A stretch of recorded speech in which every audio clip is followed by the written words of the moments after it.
কবিতার নাম নোলক, লিখেছেন কবি আল মাহমুদ। আমার মায়ের সোনার নোলক হারিয়ে গেল শেষে, হেথায় খুঁজি হোথায় খুঁজি সারা বাংলাদেশে। নদীর কাছে গিয়েছিলাম, আছে তোমার কাছে। হাত দিও না আমার শরীর ভরা বোয়াল মাছে। বলল কেঁদে তিতাস নদী হরিণ বেড়ের বাঁকে, সাদা পালক বকরা যেথায় পাখ ছাড়িয়ে থাকে। জল ছাড়িয়ে দল হারিয়ে গেলাম বনের দিক, সবুজ বনের হরিদ টিয়ে করে রে ঝিকমিক।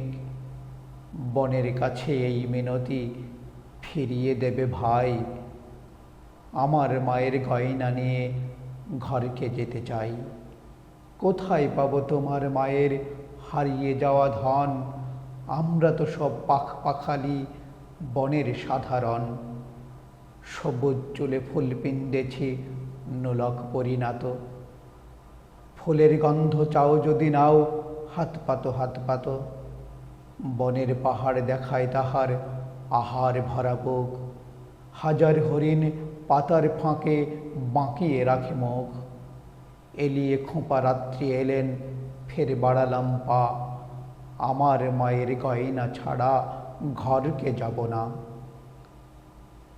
সবাইকে ধন্যবাদ।